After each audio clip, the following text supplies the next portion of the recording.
আসসালামু আলাইকুম ওরহমতুল্লাহি ওবরাকাতু। আলহামদুলিল্লাহ, আসসালাতু ওয়াসসালামু আলা রাসূলিল্লাহ ওয়া আলা আলিহি ওয়া আসহাবিহি ওয়া মান ওয়ালা, আম্মা বাদ। সুপ্রিয় দর্শক শ্রোতা ভাই বোন, দেশ কিংবা প্রবাস যে যেখান থেকে দেখছেন, আপনাদের সকলকে সাদর আমন্ত্রণ জানাচ্ছি আসুন্নাহ ফাউন্ডেশন স্টুডিও থেকে। আব্দুল্লাহ মাহমুদ আপনি লিখেছেন, রূপান্তর নামে একটা নাটক নির্মিত হয়েছে যেখানে লিঙ্গ পরিবর্তনকে স্বাভাবিক প্রবণতা হিসেবে দেখানো হয়েছে। এ বিষয়ে সমাজ সচেতন আলেম হিসেবে আপনার মন্তব্য কামনা করছি। দেখুন, আমরা ইতোপূর্বে এ বিষয়ে একাধিক জায়গায় মন্তব্য করেছি। খুবই দুঃখজনক। প্রথমত, আমাদের সমাজে আপনার সমকামিতাকে পুশ করার যে অপচেষ্টা করা হচ্ছে বেআইনি, এবং আপনার এদেশের সকল ধর্মের মানুষের ধর্মীয় চিন্তা বিরোধী বিষয়টাকে পুশ করা হচ্ছে। একটা অসুস্থতা, একটা বিকৃত মানসিকতাকে অধিকারের নাম দিয়ে যে প্রবেশ করানো হচ্ছে, এবং ইতোমধ্যে আপনার পশ্চিমা দুনিয়া সহ পৃথিবীর অনেক দেশে অভিভাবকরা রাস্তাঘাটে বেরিয়ে আসতে বাধ্য হয়েছেন এই অনাচারের বিরুদ্ধে। সমাজ এবং পরিবার ধ্বংস হচ্ছে। তো এটাকে আমাদের সমাজে পুশ করার যে অপচেষ্টা চালানো হচ্ছে বই পুস্তকের মাধ্যমে, সেটা নাটকের মাধ্যমে পুশ করে সেটাকে স্বাভাবিক করার এক অপচেষ্টা আমরা দেখতে পেলাম।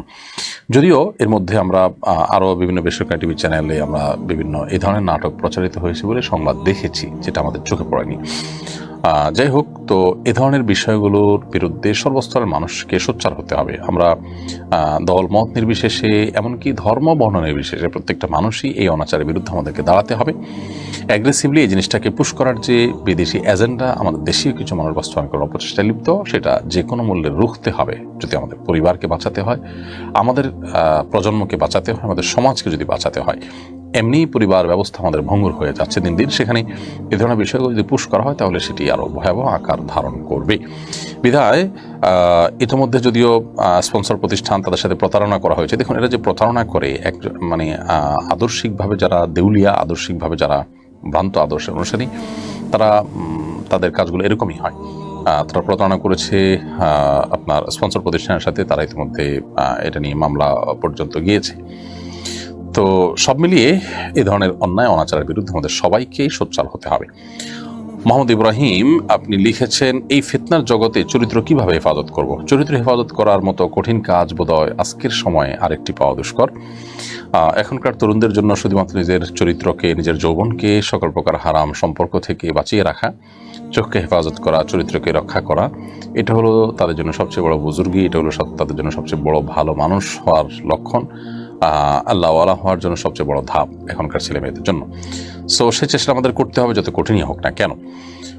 এখন প্রশ্ন হলো, কিভাবে আমরা আমাদের চরিত্রকে রক্ষা করতে পারি, সৎ চরিত্রবান হতে পারি? এর উত্তর হলো যে, প্রথমত ফিতনাগুলো সম্পর্কে আমরা সবাই কম বেশি ওয়াকিফাল। যে আমরা আমাদের শিক্ষা প্রতিষ্ঠানে, কর্মস্থলে, রাস্তাঘাটে, শপিং মলে, যেখানে যাই, আমাদের পুরো পরিবেশটাকে নোংরা করে ফেলা হচ্ছে, এবং শয়তানি সভ্যতা, শয়তানের অনুসারীরা গোড়ার পরিবেশটাকে অশ্লীলতা এবং নোংরামি দিয়ে ভরে ফেলছে। ইমানদারদের শত্রু শয়তান তার দোসরদের দিয়ে সে এখানে অনাচার এর যে চাষ, অনাচারের যে বীজ, সেটা সে এখানে বপন করছে।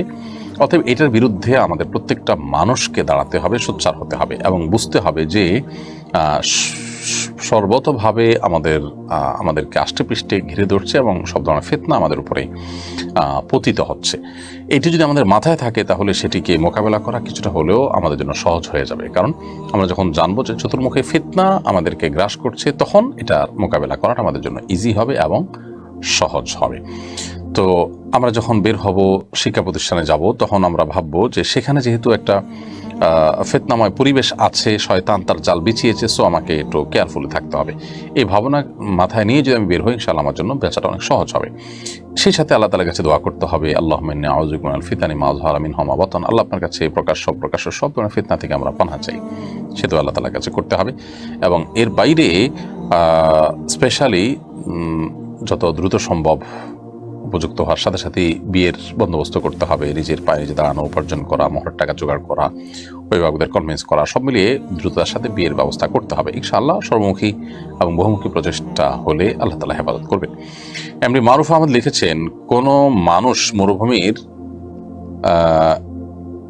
এমন অবস্থায় চলে গেল যার আশপাশে পানির কোনো ব্যবস্থা নেই। এমত অবস্থায় সে শৌচকর্মের পর শুধুমাত্র টিস্যু ব্যবহার করলো।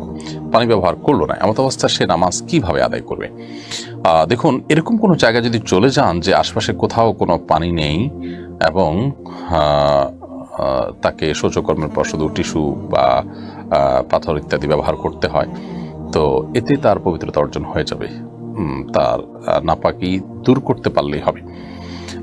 তিনি তার নাপাকি দূর করার জন্য টিস্যু হোক অন্য কিছু হোক দিয়ে যদি পরিপূর্ণভাবে দূর করে ফেলতে পারেন, মুছে ফেলতে পারেন, সেলাই অবস্থায় তিনি নামাজ আদায় করতে পারবেন। অর্থাৎ পানি ব্যবহার যদি নাও করেন, পাথর ইত্যাদি যে পরিচ্ছন্ন হয়ে যেতে পারেন, তাতে ইনশাআল্লাহ তার সালাত আদায় হয়ে যাবে। এরপরে প্রশ্ন করেছেন তোহফাতুল জান্নাত ভাবনা, এর থেকে আপনি লিখেছেন, আমার পরিচিত একজন মহিলা আছেন যিনি অন্য কারোর সাথে তার ছোঁয়া লাগলে কাপড় পাল্টে ফেলেন, তার বিছানাতে কেউ বসলে বিছানা পাল্টে ফেলেন, পরিবারের সবার সাথেও এমন করেন, দেয়ালের সাথে অন্য কেউ লাগলেও সেটা মুছে ফেলেন, তার টুলে কিংবা চেয়ারে কেউ বসলেও সেটা ধুয়ে ফেলেন আর খিটখিট করেন। এই আচরণ সম্পর্কে ইসলাম কি বলে? তার এসব আচরণের জন্য কি তার গুনাহ হচ্ছে? দেখুন, প্রথমত এ ধরনের সমস্যা অনেকেরই আছে, আমি জানি ব্যক্তিগতভাবে এরকম মানুষের কথা। আর এই সমস্যাগুলো অনেক ক্ষেত্রে আমরা দেখেছি যে এগুলো আসলে ওয়াসওয়াসার রোগের কারণে হয়ে থাকে, কখনো কখনো ব্ল্যাক ম্যাজিক ইত্যাদির কারণে হয়ে থাকে, আর কখনো কখনো এগুলো ওয়াসওয়াসার রোগের অংশ। অর্থাৎ আমাদের অনেকেরই দেখা যায় যে এ ধরনের কুমন্ত্রণা, মনের ভিতরে আপনার শয়তান নানা রকমের বাজে চিন্তা প্রবেশ করা এবং এর কারণে না জল্পনা কল্পনা তৈরি হয়, এই যে আপনার খুঁতখুঁতের স্বভাবের হয়। এগুলোর জন্য প্রথমত কোনো ভালো রাকিকে দিয়ে রুকিয়া করানো যেতে পারে।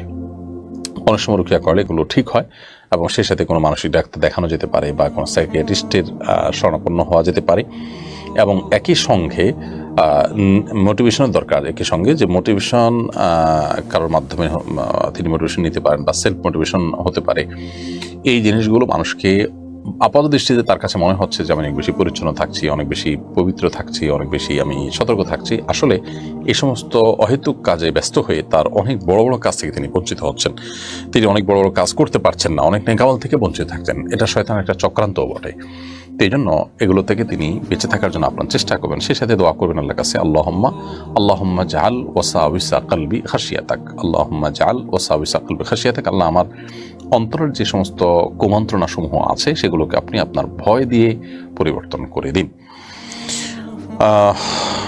এরপরে প্রশ্ন করেছেন মাহমুদুল হাসান। মাহমুদুল হাসান লিখেছেন, কওমি মাদ্রাসার নতুন শিক্ষাবর্ষ শুরু হয়েছে, শিক্ষাবর্ষের শুরুতে কওমি মাদ্রাসার শিক্ষার্থীদের প্রতি আপনার বার্তা কি হবে? দেখুন,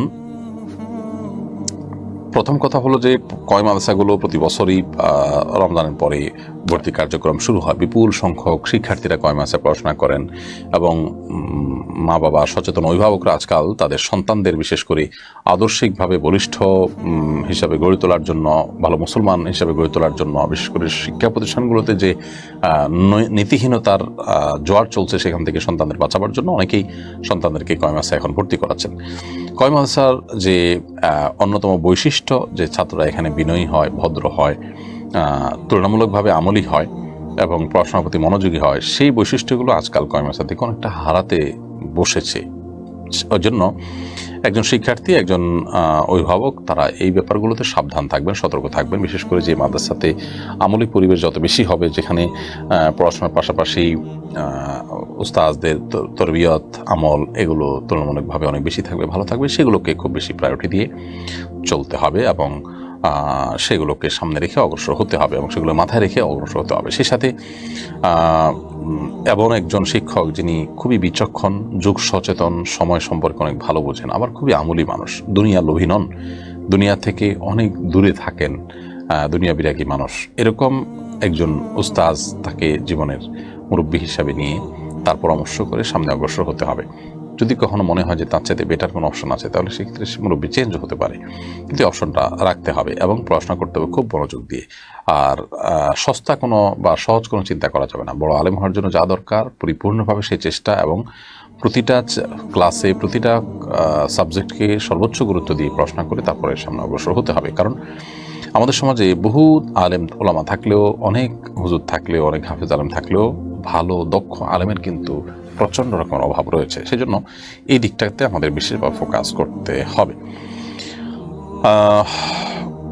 কিয়া আক্তার আপনি লিখেছেন, আমার 15 বছর আগে বিয়ে হয়েছে, বিয়ের বেশ কিছুদিন পর আমার স্বামী আমাকে আমার বোনের বাড়িতে রেখে বাহির থেকে আসছি বলে বের হয়ে যায়, এরপর আর ফিরে আসেনি। এখন আমার করণীয় কি? অন্যত্র বিবাহ আবদ্ধ হতে চাইলে কি করতে হবে? আল্লাহ তাআলা আপনার সমস্যার সমাধান করুন, আমরা দোয়া করি। এবং আপনার স্বামী আপনাকে রেখে চলে গেছেন আর আসেনি, এক্ষেত্রে স্বামীর বাবার বাড়ি, আপনার শ্বশুর বাড়ি এবং বিভিন্ন জায়গায় খোঁজখবর নিয়ে নিশ্চয়ই কোনো না কোনো ক্লু তো পাওয়া যাওয়ার কথা। সেক্ষেত্রে ক্লু কি পাওয়া গেল?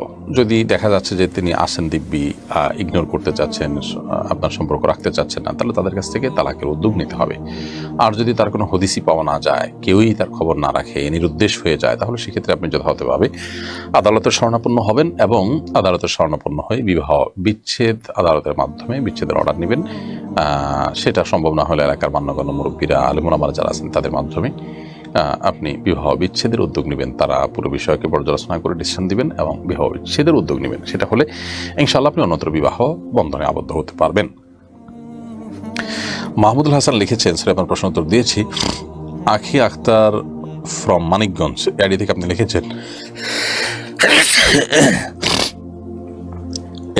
লিখেছেন নারীদের হাতে মেহেদি ডিজাইন ব্যবসায় বেপর্দা নারীর গুনার ভাগিদার কি ডিজাইনার হতে হবে?